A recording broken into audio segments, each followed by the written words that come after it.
All right. Hey, everyone, and welcome to another deep dive. Today, we're heading to the Philippines Oh, nice. to meet a truly majestic creature, Okay.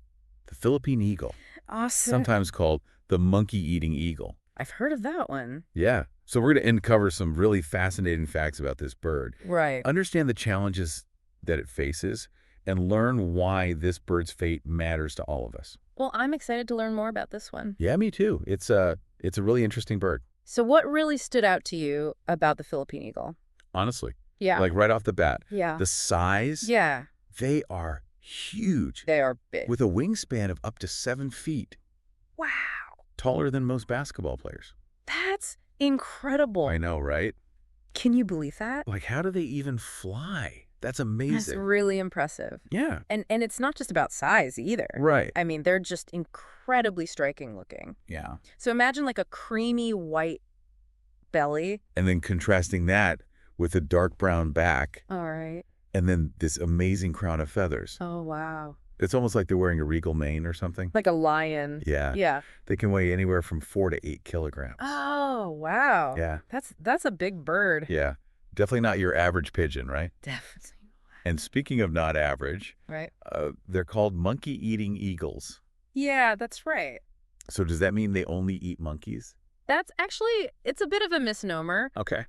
They do eat monkeys, Right. but their diet is actually much broader than that. They're what's called an apex predator. Oh, I've heard that term. Yeah. Meaning they're like right at the top of the food chain. Exactly, yeah. Okay. So in their environment, they're the top Cool. of the food chain. All right. So what else is on the menu then for these, For these majestic hunters. yeah, these majestic hunters? Well, they'll also go after other birds, Okay. reptiles, yeah, and small mammals. Like what? So things like flying lemurs Oh, wow. and civets. Interesting. Yeah. So think of them as like nature's quality control. Okay. You know. Keeping other animal populations in check. Exactly. Yeah. Yeah. So they play a pretty crucial role in the ecosystem then, huh? Oh, yeah, for sure. Yeah. They're a keystone species. Yeah. And I'm starting to understand why their survival is so important. Right. But where can you find these incredible eagles? Well, so they're found on 4 major Philippine islands, Okay. Luzon, Okay. Samar, and Mindanao. Got it. And is it spread out pretty evenly over those 4 islands? It's not, actually. So Mindanao, that one actually has the largest population of the Philippine eagle. Okay. But here's the thing. What's that? They are incredibly dependent on old-growth forests. Oh, okay. Yeah. So they're not just hanging out in like any old forest then? They're not just hanging out anywhere, no. Right. They need vast territories of untouched, pristine forest. Really? To thrive. Huh. Yeah, we're talking about like a single pair Okay. needing something like 7,000 to 13,000 hectares. Whoa, hold on. Yeah. 7,000 to 13,000 hectares. Yes. What is that in, like, normal terms? Well, think about it like this. Okay. A small city Oh, wow. all to themselves. That's a lot of space. It is. It is. Yeah, I'm guessing this need for such large territories Yeah. is part of what's making them so vulnerable these days. You are absolutely right. Yeah. Deforestation is a huge problem. Yeah, that's got to be tough on them. Yeah, logging and agricultural expansion are eating away at their habitat, Right. basically leaving them with less and less space Yeah. to hunt and to breed. So it's not just about them, like, losing their homes. It's also Mhm. about losing their food sources. Yeah, it's like a double whammy. Yeah. That's going to be rough. It is. It is. It's like trying to find a 5-star restaurant in a ghost town. Exactly. Yeah, the options are limited, and it's a struggle out there. Sure. Yeah. It's disheartening to think about. Yeah. But before we get too deep into the challenges here, Yep. I'm curious about something else I read. Yeah.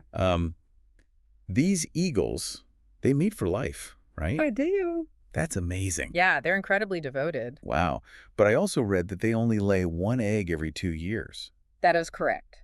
That's a long time. Yeah, they have a very slow reproductive rate. So if something happens to that 1 egg, Yeah. the parents, they've got to wait another 2 years. Another 2 years before they can try again. So it's like they're playing this high-stakes game of chance It is. with very few rolls of the dice. Exactly. That's got to make them extra sensitive to any kind of disruption. You've hit the nail on the head. Right. Yeah. Yeah. The slow reproduction rate makes them incredibly vulnerable to population decline, Yeah. especially when you combine that with habitat loss. Yeah. That's rough. Yeah. It's tough to think about these incredible birds Yeah. struggling to simply exist. It is tough. Yeah. Yeah. It's tough to think about these incredible birds, struggling to simply exist. Right. And it's like they're already dealing with habitat loss and a slow reproductive rate. Right. What other threats are out there for them? Well, sadly, Yeah. human actions pose some serious threats to their survival. Okay, what do you mean by that? Well, for starters, Yeah. there's hunting. Oh, really? Yeah. And people still hunt them? Yeah, some do. And it's, Really? well, sometimes it's out of fear. They think that the eagles are a danger Right. to their livestock Mhm. or even humans. Oh, wow. Yeah. And other times it's for sport. Like a trophy. Yeah, a trophy to show off. Wow. It's senseless, really, Yeah. because it robs future generations Oh. of the chance to experience these birds. That's awful. Yeah. And you mentioned there were some unintentional threats, too. Right. Yeah. So think about things like traps. Okay. Snares or traps set for other animals can accidentally catch eagles. Oh, no. Yeah, it's a tragic consequence of Yeah. indiscriminate hunting practices Right. that Wait. urgently need addressing. So we're talking about habitat loss, Mm. slow reproduction, Yeah, hunting, and accidental trapping. unfortunately, yes. It paints a pretty grim picture. It does. So how many are left? Well, current estimates Yeah? suggest that there are fewer than 400 Philippine eagles left in the wild. 400. Yeah, That's it. that's a tiny number. Wow. And it's a stark reminder of how close we are to losing them forever. That's heartbreaking. It is. There has to be people out there fighting for them, though. Oh, absolutely. Yeah. There are dedicated individuals and organizations Okay. doing some incredible work to protect these birds. Well, that's good to know. Yeah, like the Philippine Eagle Foundation, Okay, what's that? or PEF. They're a shining example. So what are they doing? What kind of approach are they taking? Well, they're tackling this problem from multiple angles. Okay. One of their key focuses is research. Makes sense. They're constantly studying the eagle's biology, Right. behavior, habitat needs, Okay. to better understand how to help them. Right. They're also deeply involved in habitat restoration. Oh, wow. So they're working with local communities Yeah. to plant trees Oh, that's great. and protect existing forests. So it's not just about science and research, then. No. It's about engaging with people. Exactly. And that includes public education, too. Oh, okay. They run programs Yeah. to raise awareness about the Philippine eagle All right. and its importance. So it's really about, like, changing hearts and minds. Yeah, fostering a sense of pride and responsibility. Right, among Filipinos. Exactly. So what other initiatives are there? Are Uh, there, like, any protected areas? yes. Thankfully, there are now designated protected areas Oh, where hunting and logging are strictly prohibited.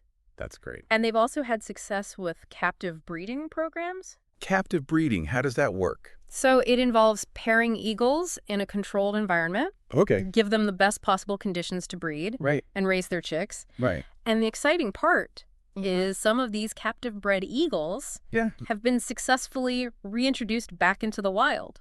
That's great. It is. That gives me hope that we can turn things around. Yeah, it definitely is a reason for optimism. Yeah. These successes show the power of dedicated conservation efforts Right. and the impact that they can have. So it's not just about science and protected areas, then. Yeah. It's about inspiring people to care. It is. Yeah.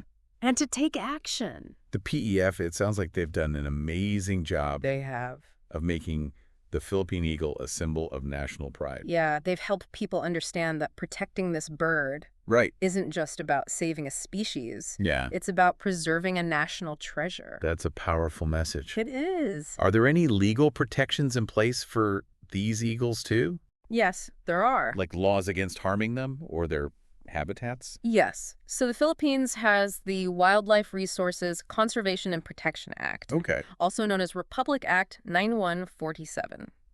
And what does that do exactly? Well, it makes hunting, capturing, or trading Philippine eagles illegal. Okay, good. And it also penalizes activities that harm their habitat, Right. like illegal logging or land conversion. It sounds like a good step in the right direction. It is a crucial step in the right direction. It's really good to know that they've got those protections in place. Yeah. But I imagine like enforcement out in those Oh, yeah. vast remote forests, Yeah. that's got to be a challenge. Enforcement is a challenge. Yeah. It requires vigilance Right. and community support. It's not just about having the laws on paper. Right. It's about making sure people are actually following them. It Exactly. makes you realize that conservation isn't just the responsibility Right. of like scientists and organizations. It's a collective effort. Yeah. You know? Governments, communities, individuals. Everybody. Yeah, we all have a part to play. Ultimately, the fate of the Philippine eagle Right. is intertwined with the health of the Philippine forests. It's all connected. It is. Yeah. And, you know, by Yeah. extension, that means the well-being of future generations. Like a ripple effect. Exactly. Yeah, saving the eagle means saving so much more So much more, yeah. than just one species. And that's a message that needs to resonate with everyone, Yeah. not just in the Philippines. Right, globally. Globally. Yeah, that's a good point. The choices we make, even seemingly small ones, Right. can have far-reaching consequences. Well, we've covered a lot of ground today in this deep dive. We have. You know, from the eagle's incredible size and appearance Yeah. to the very real threats that it's facing Right. and those inspiring efforts to ensure its survival. Hopefully. Yeah, what's the one key takeaway you want to leave our listener with? I think the most important thing to remember is that Yeah. even though the Philippine eagle is facing some immense challenges, Right. there's still hope. Yeah. We can't afford to be complacent. Right. Every action, no matter how small, Yeah. can contribute to its survival. So hope and action. Hope and action. I like that. Yeah. What can our listeners do to No. help? Supporting organizations like the Philippine Eagle Foundation, Right. that's a great start. Okay. Even a small donation can make a difference. Yeah. And they also have volunteer opportunities. Oh, wow. If people want to get more hands-on. That's cool. Also, sharing what you've learned today with others. So spreading awareness. Spreading awareness is so valuable. Yeah. And we shouldn't underestimate the power of our everyday choices either. Oh, absolutely not. You know, Yeah. like being mindful of our consumption habits, Right. reducing our environmental footprint, Yeah. advocating for sustainable practices. All of those things. These actions, Mm-hmm. while they might seem small or indirect, Right. they can collectively have a positive impact Absolutely. on endangered species like the Philippine eagle. Remember, everything is interconnected. Yeah. The choices we make here can have a ripple effect on ecosystems half a world away. It's a powerful thought to end on, It is. that each of us Mm-hmm. has the power to be a part of the solution. That's right. Imagine yourself walking through a lush Philippine forest. Okay. The sun is filtering through the canopy, Yeah. and suddenly you hear that powerful cry Yeah. of the Philippine eagle Beautiful. echoing through the trees. I love it. That experience, that connection to nature, Yeah, it's something worth fighting for. it is. Let that image inspire you to learn more. Yes. Take action, become a voice Absolute. for those who cannot speak for themselves. The future of the Philippine eagle and so many other species depends on it. Thank you for joining us Thank you. on this incredible deep dive into the world of the Philippine eagle. It was my pleasure. Until next time, keep exploring, keep learning, Yes. and never stop being curious Keep asking questions. about the natural world around you. Yeah.